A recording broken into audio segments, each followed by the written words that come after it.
आंबेडकर चळवळीतील ज्येष्ठ नेते, माजी राज्यपाल दिवंगत रासू गवई यांच्या पत्नी न्यायमूर्ती भूषण गवई यांच्या मातोश्री कमलताई गवई यांनी अमरावती येथे 5 ऑक्टोबर 2025 रोजी होणाऱ्या राष्ट्रीय स्वयंसेवक संघाच्या कार्यक्रमाला उपस्थिती न राहण्याचा निर्णय घेतला आहे.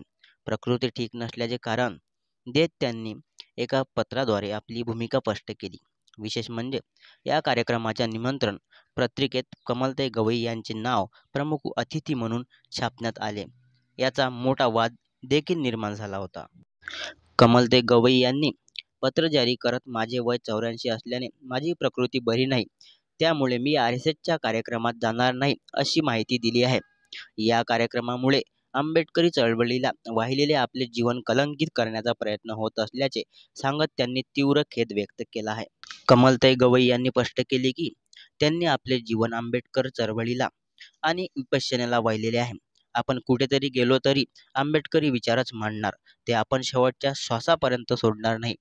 आपल्या संस्काराचा भाग आहे असे त्यांनी निश्चित सांगितले आहे. स्मृतिशेष दादासाहेब गवई यांच्या धोरणाचा संदर्भ देत त्या म्हणाल्या की दादासाहेब गवई जाणून बुजून अशा विरोधी मंचावर जायचे, तेथे वंचितांचे प्रश्न मांडायचे. त्यांनी संघाच्या कार्यक्रमात जाऊनही कधीही हिंदुत्व स्वीकारले नाही. उलट समता, स्वातंत्र्य, बंधुता, न्याय आणि वैज्ञानिक दृष्टिकोन यावरच भाषण केले आणि डॉक्टर बाबासाहेब आंबेडकर व संविधानाची विचारसरणी मांडली. आणि कमलताई गवई म्हणाल्या, मी जरी मंचावर गेली असती तरी आंबेडकर विचारसरणी आणि विपश्यनाच मांडली असती, असे देखील त्यांनी स्पष्ट केले आहे.